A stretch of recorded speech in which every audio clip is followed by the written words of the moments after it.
Hey guys, so it's been another week, but I can say wholeheartedly this week has not been a particularly good one. No, I mean professionally, sure things went fine, but morale-wise for the rest of the country, it was kind of as shitty as it gets. We had another those public lynchings. I think the week even began with a video of this lady calling the police over some fake bullshit with her dog. And then the tension and bad news kept continuing with,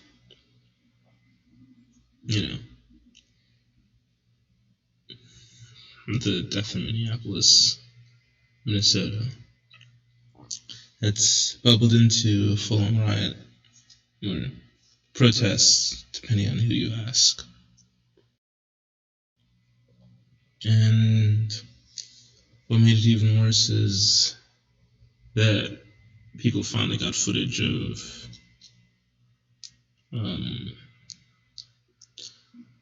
I forget the technical term for it, but it was some dude, a police officer, based on accusations that was starting the looting in Minneapolis. So he went to an AutoZone, at least in the video, to break the windows and kick off the looting that wound up causing buildings to burn and some pretty apocalyptic scenes. And that is the whole aim of this. Because what's worse is that by creating such anger, mixing with fear, you get the perfect storm in a sense where people go out that would be against your policies, and from there they become easy targets. They're out in public, so they can be sprayed and gassed with whatever you want, crop dusted. You have their phone numbers, and so you have their identities, because if it's a bunch of people that aren't usually in an area, you have the cell tower data to compare against. And from there, it just becomes a matter of targeting and rounding people up. Because these protests are happening in every single major city in the midst of a pandemic. It's just crosses a 100,000 mark. And what's worse is that we were getting to a point where we weren't seeing as many deaths anymore. It was starting to fade away. There's even an article written about it. The coronavirus disappearing too fast for the vaccine to be relevant. Just because people are, staying at home, playing it smart. But you mix in a little anger and people are like, oh, we need to protest this. Justice. And, sure.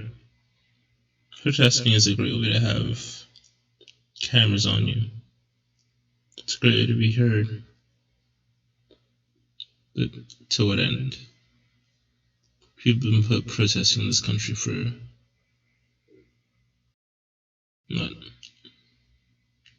Almost 140 years now? 150? No, it's about 170. If you go all the way back to the Civil War. Sure, we've been protesting before that. The Boston Tea Party was a protest, but these are protests not backed with anything. Very little in the way of armed ability, military know-how. So these are like tantrums. And as unproductive as this may sound, its worse is one, they're designed, but what are we to do, right? Oh. So, I mean, I can go a little further into it, but it's not really that interesting for me.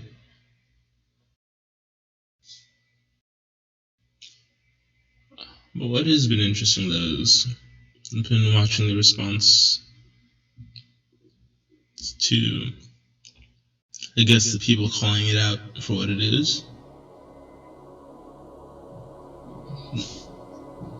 They're almost universally just ignored. And I guess it comes from a place of wanting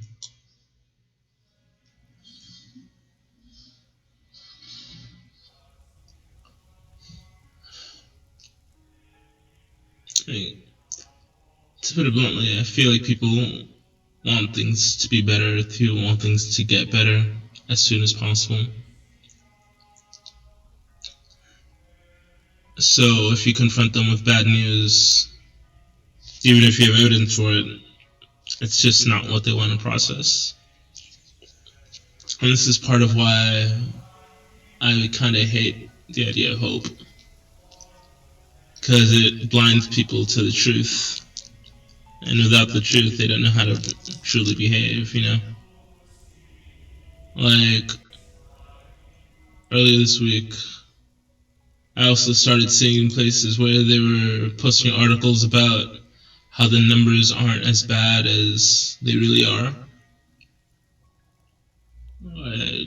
Something like a 0.2% mortality rate. And of course the math is wrong. Like, it was like orders of magnitude wrong, but it's the sort of thing where people calculating percentages don't divide by 100, multiply by 100 at the end. But you see how it's easy to make those mistakes? So it's understandable, but it's not like they have statisticians doing the math for them. They're just people using their high school level educations to write articles, and like they're not mathematicians, they're not statisticians. And part of the issue is that even if you are an expert in this country, and I'm guilty of this too, but I've got a level of expertise that is unbecoming for somebody of my noted educational level, right? So I can actually bring proof to muster, bring research to muster, peer-reviewed research, independent research. I can point out repeatable experiments for people. But a lot of the time, the internet is filled with crap. And people get to pick and choose what they want to believe there. It's a build your own truth universe, I guess. Yeah. But it's been pretty fun though. Although I hit home, I started a new game of Civilization 6, rather. And that was kind of telling, because I'd been on the, let's say, edge of the whole idea of ADHD. And even though I know this is pretty much on par with the definition of it, in that, let's say I played something like a 18-hour game. I didn't finish the game either. I was trying to play it through one day to, give myself a break from all the work I was doing. And,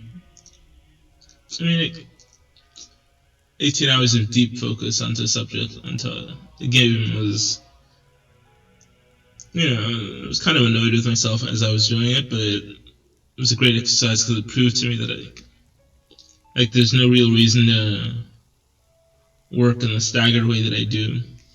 Like, all it is the dopamine feed that I'm giving myself. It makes it more palatable.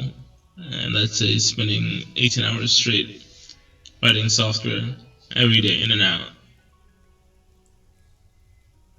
But I guess I've got to just get better at gamifying it. But that's for another day.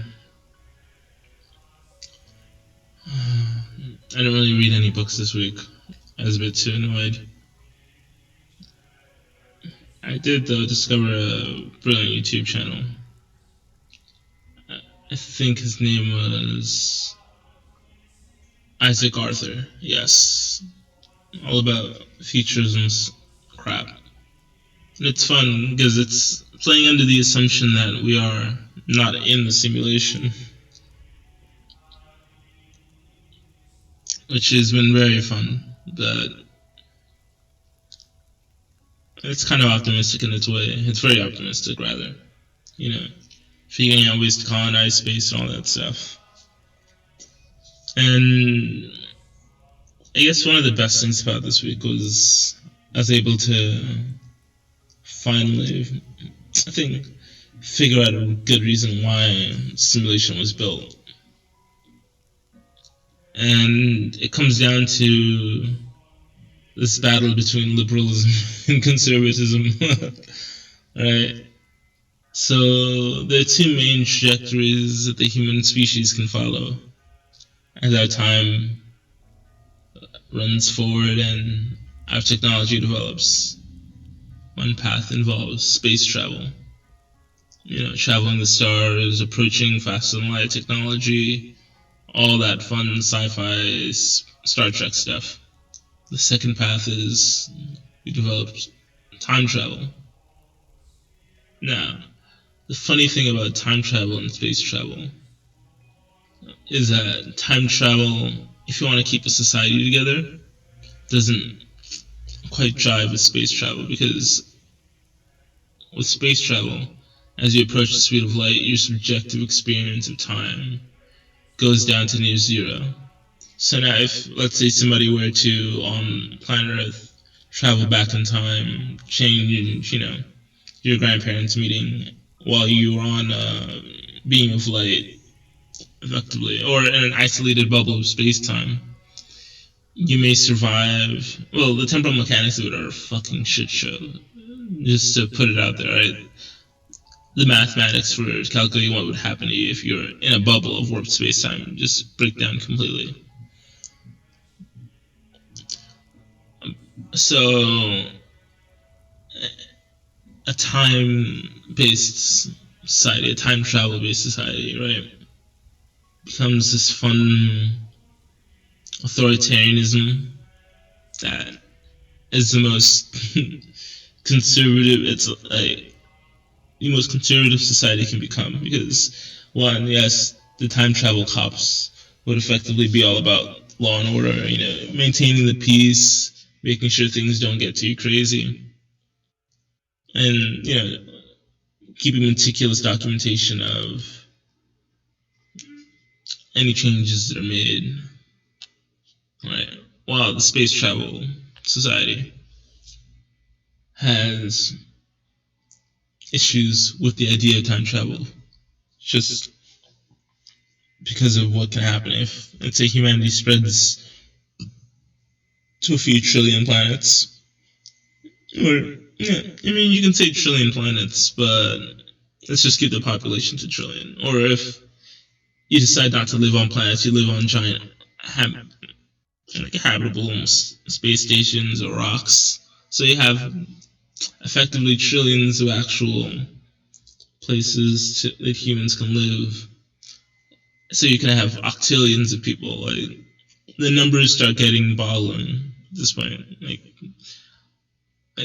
more humans than there are stars in the universe type situations. And somebody decides to time travel and kill the guy that invents the technology for artificial gravity, or kills the guy that, let's say, guys, whatever, that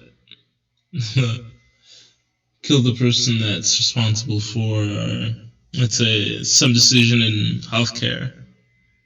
That domino effects down to billions of people dying, or rather, never existing in the first place, if not trillions at that point. Worlds not being inhabited or created. So, space travel and time travel become incompatible forms of societies. But as time progresses, like let's say into the black hole era, a trillion years or so into the future, where you have supercomputations, societies living on black hole edges, where time dilation makes it easier for them to, one, watch the future come through, but also make computations in the deep vacuum of space where the temperature is that much colder. So you can run a brain on the power of, an atom or so, a few atoms, and then you can repeat that process over the trillions and trillions of lives. You have the situation emerge where to break out of the time dilation prisons, you need time travel. Or to reverse entropy and actually get anywhere worth going to harvest material, you need space travel. So even if you have eternal societies being built, even if you master, you know, fast and light travel, in time there comes a point where the policing of the time stream becomes a detriment to the society. So I think that's part of why maybe I'm here, or maybe it's just some passing fancy. But it does have some fun sense to it, right? Creating simulations to form a synthesis of the two timelines that ultimately allows humanity to, yeah, it's the sort of technology that approaches sci-fi super crazy levels. Like Rick and Morty becomes sort of a spiritual experience just even thinking about it, because it does start to raise questions about the very nature of life, our purpose here.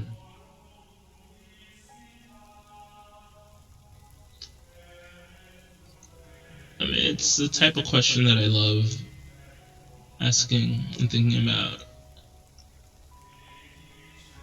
and it works. But now there's even more interesting set of questions that come from this. If this is a simulation created to test the hypothesis of what happens if you mix the two timelines. I mean, humanity's in a bind right now, or whatever species is out there. Part of the reason you need to even simulate a whole society is because you need the completeness of society to create the technology in such a way that a society can use it, right?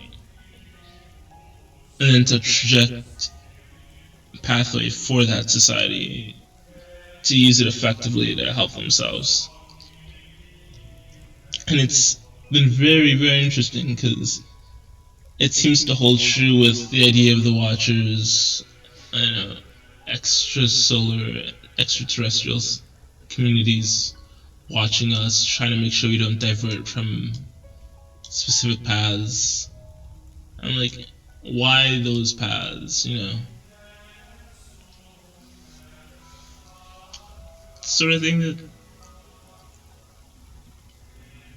it's worrisome, because ultimately, maybe we are sitting on the edge of a black hole, which explains a lot of the issues I've been seeing with the sort of artifacts, the failures of the simulation to simulate physics properly.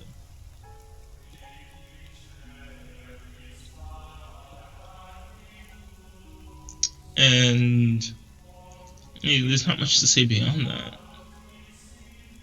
Like, I guess my work has got to be then work to complete the purpose of the simulation, to bring it to an end. But then does that end the world? Because last week I started talking about non-human versions of consciousness, or rather, consciousness in the form of living crystals. And like the funny thing about that is that the earlier minds created in the hot earth epoch, where the earth is mostly lava, right? Those minds would be more perfect than their later versions. Whereas our version of evolution seems to be reversed to a point, right? The potential for, let's say, you know, comprehending that we're in an illusion seems to have been spread out among some very insignificant but minor multitude of the people on Earth, right? And people that are faced with this idea, people that are faced with the graininess of reality, the limits of the simulation, because their local processing power demands more than the projecting power of the world around them. So they start seeing the show for what it is. The world shouldn't be buffering around you. But it gets even more concerning when you start considering what happens to people's consciousness in this whole mess, right? If you do bring the simulation to an end, are the people in it simulated, or are they on vacation in a redneck beat, po down? Is this a renaissance fair for super consciousness while also doubling as a simulator for creating a new vision of technology, space drive that allows them to, traverse time and space equally well and reverse entropy, right? Fighting the dying of a civilization, fighting the dying of the universe by creating super simulations that people can live in, while at the same time using that processing power to, find a way out. Maybe the ways to travel to new universes, which is the exact sort of technology that would have been banned by both these societies, the space traveling and the time traveling society. Because the math for traveling into another universe also looks like the math of destroying our universe, but it's subjective. Because on one level, right, it's the same thing as the math for splitting a quark pair. Quarks are subatomic particles. Right? The energy needed to break the bonds between two quarks inadvertently creates two more quarks. So sure, you broke them apart, but you still haven't solved your problem unless what you're aiming for was to create matter from energy, which is hilarious in its elegance, right? And that's actually one of the best ways to make a heat sink. Splitting quarks to create matter out of, heat. And then you can use that matter to then later, if you convert it into the right material, let's say hydrogen for fuel, deuterium makes great spacecraft fuel. Tritium, that'd be even funner, but it's much less stable, and the process for making them is much more fraught. But at this point, it's nothing compared to the energy levels, the technology required to do all this. But it gets even deeper than that, because now it's a society trying to break the laws of physics effectively. Like, they're aiming to break the biggest laws are conservation of entropy And I say conservation of entropy purposefully, because the system as a total can't have less entropy than it began with. That's just those are just the laws of thermodynamics. Energy can't be created or destroyed to do this. So even if they did find the technology to do this, they would need enough matter to make it possible on a local level to traverse, realities. But the nice thing about this sort of mathematics, this sort of physics, is that once you're able to traverse to another reality, you can harvest energy from those realities to fuel your own. So entropy for the system doesn't get lower, you just expand the system, creating more entropy. But in a local space, it's effectively reduced. It's like how the human body is a localized field of diminished entropy. But we create entropy around us, so maybe that's a good way to look at it. But it's interesting, right? One of the fun things that happens as a result of this is the idea of bending space-time and reversing its flow. But what happens there as well is that you immediately turn something in that space-time to be antimatter, which makes great spacecraft fuel. If you create, a local speed, a field where time is going in its reverse, and then you add normal matter to that bubble, you get an explosion very fast. Or you can, use it to power your spaceship and travel as far back, far forward. You can do anything with it. And sure, the energy requirements to do all this become laughable, but then it becomes a lot more plausible when you can, the best way I can describe this is that there are these gifts where if you change the way you look at them, instead of moving forwards, they look like they're moving in reverse. So the same thing is true for matter in a sense, right? You could change the way you observe the vibrations. If you change the way electrons interact with those vibrations, you change the way it's, change its existence. You retune the matter to reverse the direction of its flow in time. So it's no longer falling in time, it's floating backwards up. And it does take energy to do this, but much less energy than, let's say, creating a giant bubble around it. Or, I say bubble relative, but same sort of thing. But if it's in a vacuum, you can do it pretty easily. You hold the object, retune it vibrates back to a form that, reverses entropy around it. But the matter that has been shaken off of it is no longer in that field, so it becomes a stasis field of sorts. The object stays permanently as it is, but then you can still add normal matter into that space and kaboom.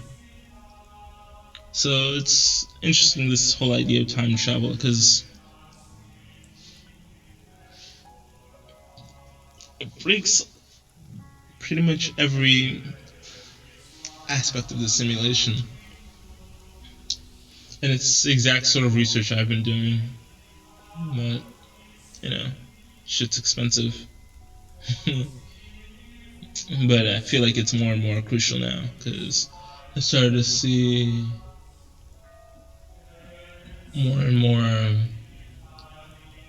So yesterday, right, I accidentally created a local pocket of space-time where, the space was flowing a little slower than it should be. And what happens is that it's been happening to me for a few years now, but it's getting more and more noticeable, where a whole minute on a clock will get lost. And this is a clock right next to another clock. Like, I'm very obsessed with keeping track of time. So I have millions of alarms, a dozen or so. I should be careful about my language here, but always watching and observing things relative to their time. And I was making some food in the microwave, and it was one of these 11:11 synchronicities, and it was the microwave clock versus the oven clock. But they were originally in sync, but I decided to stay around and do some exercise and think. And then slowly but surely, the microwave clock falls out of sync with the oven clock by 2 minutes, which is about the amount of time that I was spending, doing what I was doing with the microwave on. And not to say that microwaves are leaching out of them, because that's probably not what's happening. But what I think is happening, though, is that the microwaves flowing within the microwave oven are creating a small local field of time dilation, where the flow of time is reduced relative to another, spinning field counterclockwise to the flow in the time, in the microwave. So you have spin in one direction, and I'm creating spin in the opposite direction, creating a stall in time. And it's pretty fucking. It's cool, but it's also a little disturbing in its way for obvious reasons, because people talk about losing time all the time, and part of me wonders if it's a failure in the simulation to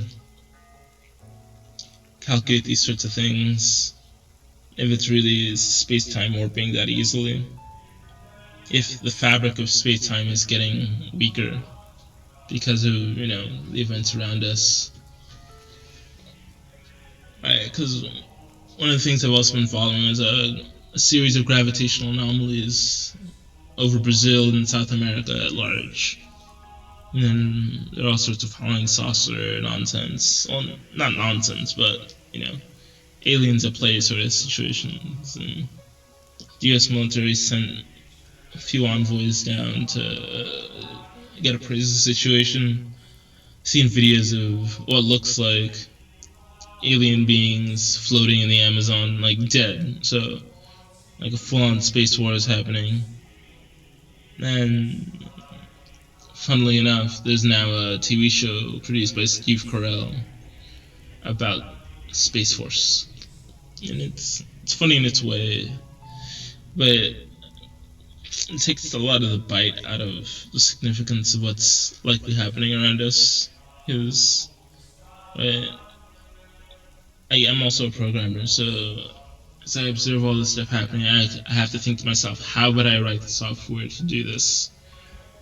And the answer to that is that I would create layers of the system designed to preserve the system as best as they can. Not even as means of control or anything, just as maintenance, error correcting codes. And that, for people familiar with this world, are one of the big recent developments in theoretical physics and cosmology. The idea of codes embedded in the fabric of our reality to conserve information. And it's in the mathematics, and I can't even really get into the depths of it because I'm not as versed in them as I'd like to be. But I'm working to it.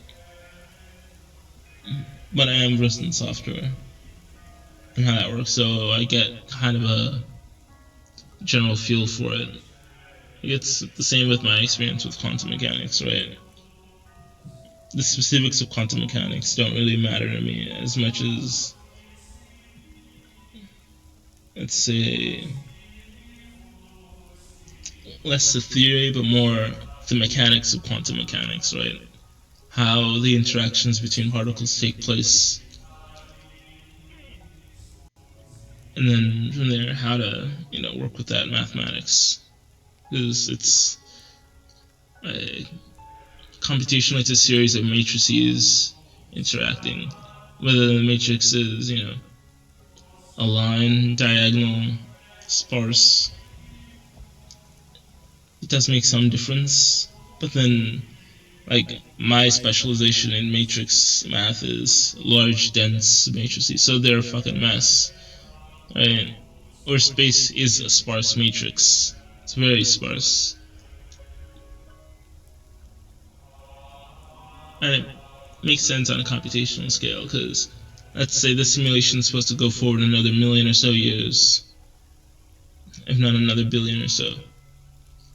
And in that time, humans start building habitable rings, the population multiplies to a few trillion, not thousand, not million, not billion, trillion, a full scale up, if not trillion, quadrillions by that time, because it's only been 100,000 years since our balloon, and it's only been let's say 200 years since the advent of proper medicine, antibiotics, and hygiene to double the human survival rate, thus moving us past the point of stable coexistence on this planet. But the beauty of it too is that rather than strip mining the planet, we can start harvesting energy from rocky bodies out in the solar system. If we aren't already, it's kind of dumb not to. Because it's that much easier to use those asteroids and near-Earth objects to build massive space stations, spaceships. And unfortunately, it also becomes an issue with maintaining matter, because it costs a lot of energy just to remove the matter from this planet. But it's also because we're using rockets. It's the least energy efficient way to do it possible. Like, I cannot think of a dumber way to move anything off this planet than a rocket. And it's very frustrating to see rocket science get the clout that it does. Cause, I mean, it makes sense. It's big, loud, it's a giant penis in the sky. You get to fuck the sky. It's kind of the Babylonian king's dream.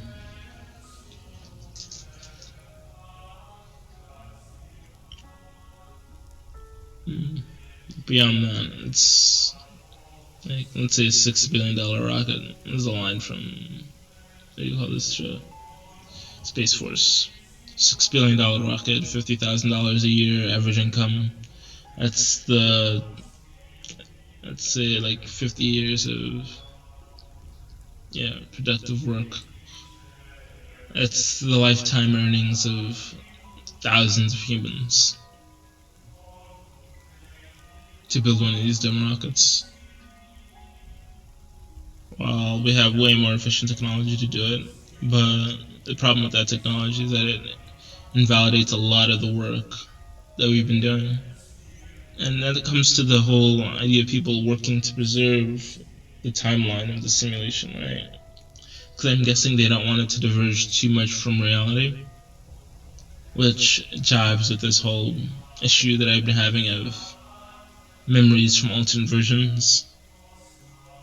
Right? Because one of the things that happens is that I've been getting glimpses of the other pathways that this could have taken. So one of them, Hillary Clinton's president, the last 4 years are pretty uneventful. People get jobs, people live the way they do. Nobody watches conspiracy theory videos. And the virus hits. We take a few steps here, a few steps there. Don't close down the borders as fast. And it kind of grows rampant. And society collapses. Like, full-on collapses. None of this, like, the apocalypse is us in our pajamas bullshit. Like, it's bad. So in this version of things, I mean, we're still heading towards a collapse of sorts, but it's a much softer bounce at the bottom.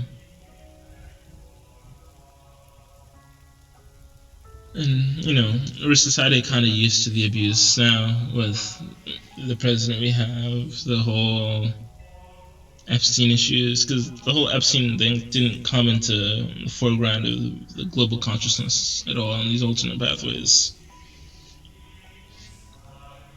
I mean, that's part of why Donald Trump became president, to go after these human traffickers as much as that. It's annoying. You can't fault him for doing the right thing. It also makes him easy to manipulate.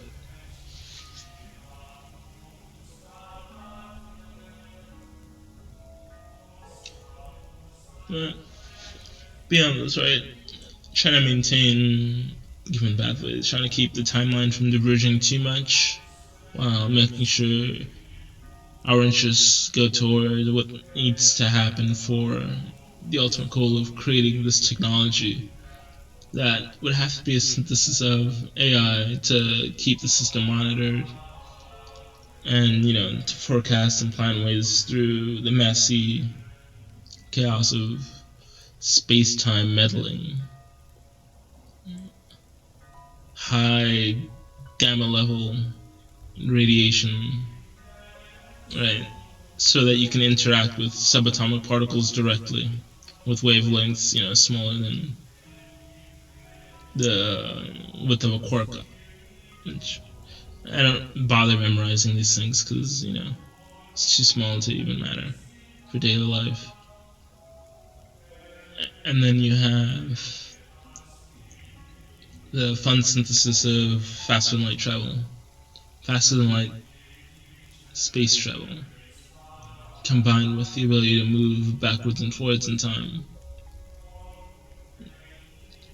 It essentially makes all distances irrelevant. You then create a simulation within the simulation, right? AI system monitoring the system that can do things as powerful and as subtle as affecting reality directly, because you now have the ability to create matter from energy directly, and you can then rewind the full clock of the universe back to any point you want, even to the Big Bang if you so desire. Project back in time matter and energy at the precise places that you want them to be, and then run the clock forward to, see how those changes made differences in your current state of reality. With the machine being able to sit in its own little bubble of space-time, monitoring everything, running the simulation back and forth, again and again. So it's a simulation nested in a simulation, and it's a full series of these things. And I guess with that, it's kind of why I brought the Buddha back, and he's sitting in his own little bubble of samsara. And what I like about this image of samsara is it's the illusion of the wheel spinning, of the wheel staying perfectly still. That's just the way the light dances around and it makes it seem like it's moving. And I feel like it's a pretty apt reflection of the world we live in. Because, after the day of civilization, I realized that there are more games out now than I could possibly play in my whole lifetime. And it kind of deadens the idea of, gaming for me. On some levels, it's a stress relief thing. But I'm never going to collect all the games. Even the games that I don't have to pay for. Right in front of me right now, there are 6 new games, new to me at least, that are totally free. And then there are, games you can pay for, but I can't even get through all the free games, let alone think about paying for these things, which saddens me in a way because these are developers, artists, engineers working tirelessly to have to give away their work for free. and gaming industry developers aren't really given the respect they deserve.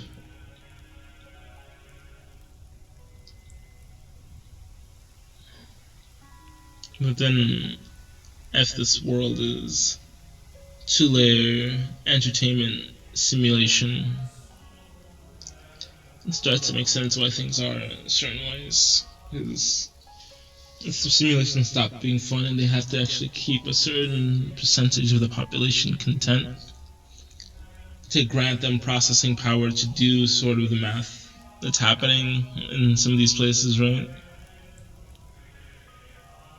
Things get worrisome because think about it, a society where you rent your mind to the simulation and you're paid in time, but as a result, they borrow some of your processing power to do, to do the calculations that save the human race.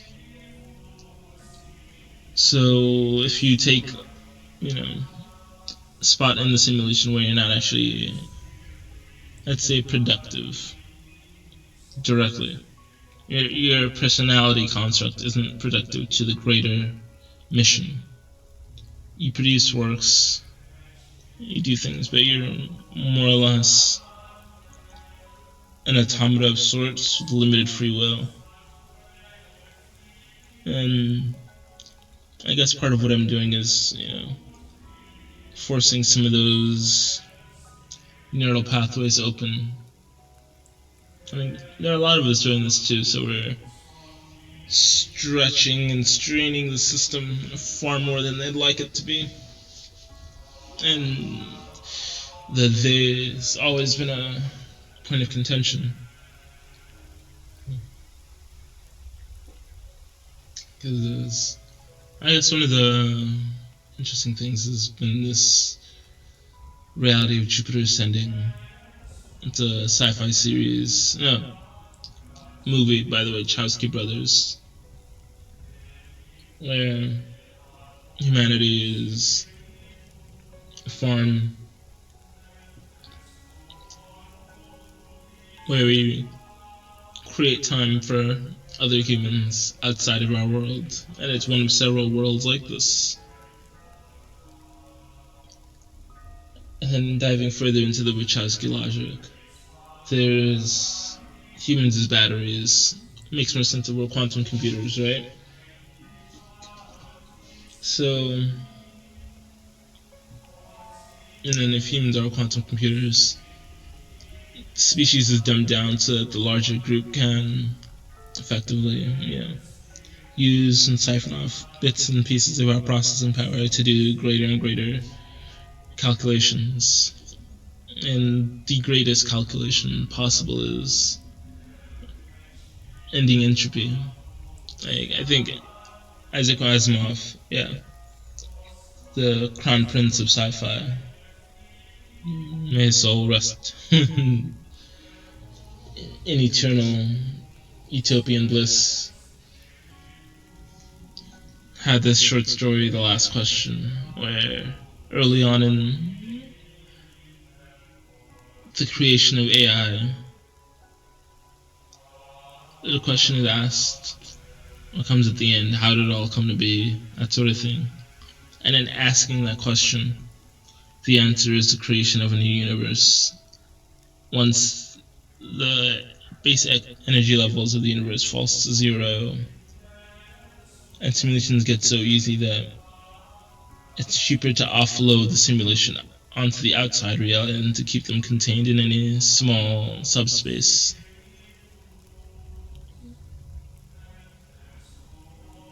And that's kind of what's happening here with this time travel, space travel synthesis. Because the computer that uses time and space travel to store memory is effectively a universal machine. From there you got to, you don't need spacesuits, you don't need a vessel. All you need is a single mind, the machine, and then coordination with the machine moving between worlds. You could even use it to print yourself out into the reality above you. Like, you'd have that amount of processing power. And I kind of wanted to get into discussion of, how do I say, like, leaving the simulation, an exodus from it, so to speak, and the sorts of conditions one can meet there. Because, I mean, humans aren't necessarily 3 or 4 dimensional objects. I mean, the 5D human form is a tree, a branched space-time object.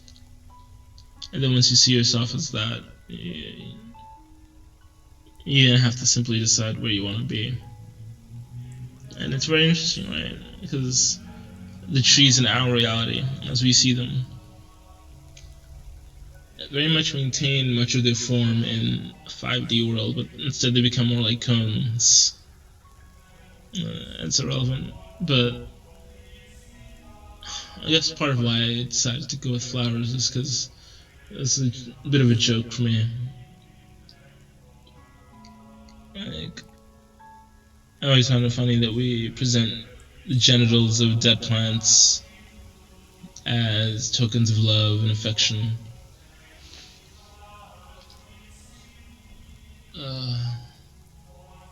But the minds of the plant, which would be the roots, where the Golgi, well, not Golgi bodies, I forget the name of these things. The myelin sheath cells would be the fungal mats that make up the soil. So they're the ones that help the connections form between, to help the electricity move down the tail of the neuron. So the funguses very much do something similar with information moving down the roots, nutrition going up the roots, and then the connections between the roots. And it becomes this, it's a very interesting mess though. Because choices mean much less when, the variables governing your choices are much more fixed. Sure, they're animals moving and making decisions, but as a result, the genes of plants have had to grow in direct proportion to the environment that they're in. So they communicate with chemistry rather than, utterances, face noises. And with the language of chemistry, you can say a lot more with much more nuance, especially if you have a grammar of chemistry. Like, we have, 26, what are these things called? Amino acids that make up the human form. Like, very akin to an alphabet. And then you start seeing our bodies as an alphabet, a paragraph, sentences, full tomes in the organization and relation of every one of our body's chemistry, chemical elements to one another.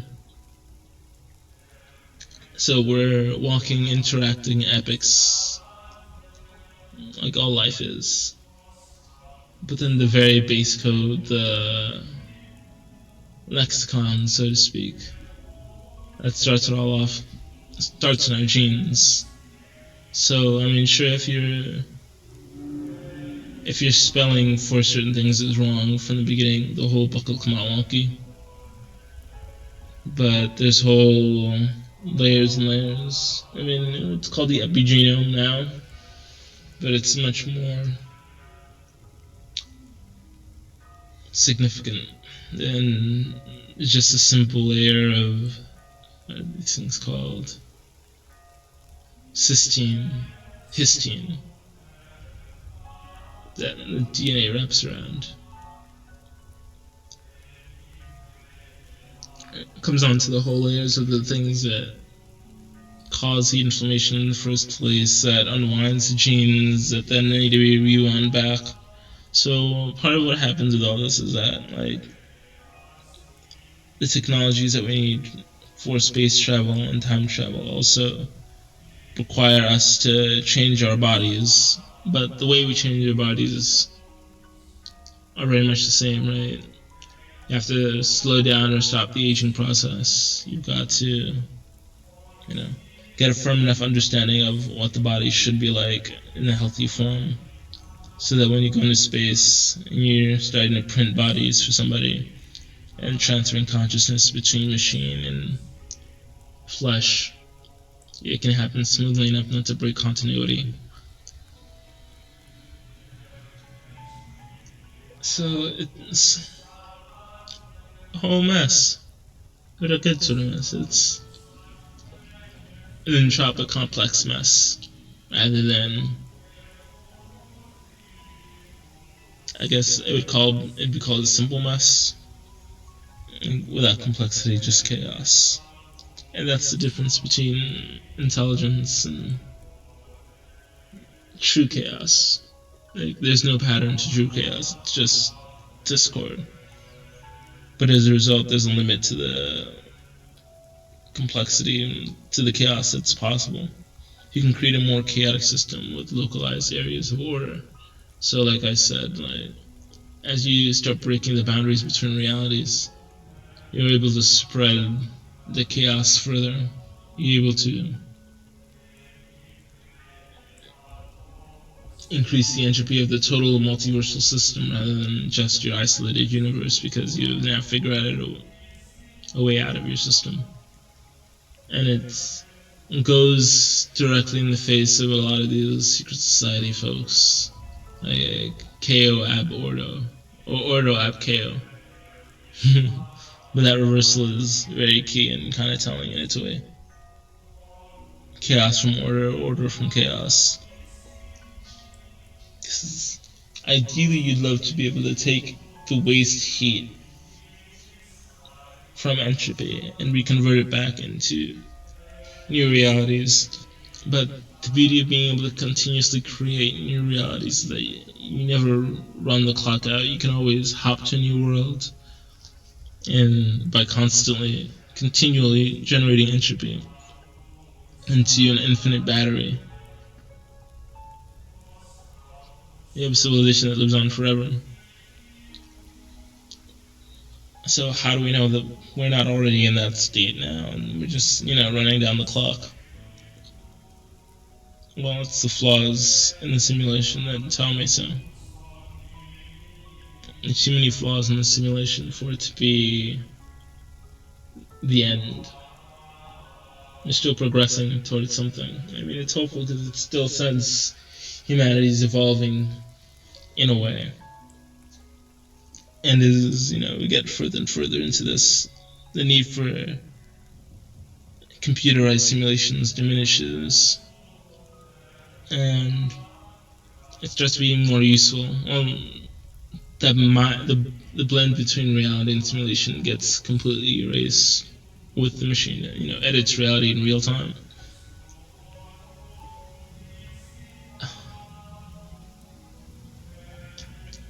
And the question then becomes, what happens when you give people and societies that much power, which is what's also going to happen with this system, right? One or two or five minds have the ability to, recreate reality. What happens then? Does the Third Reich win?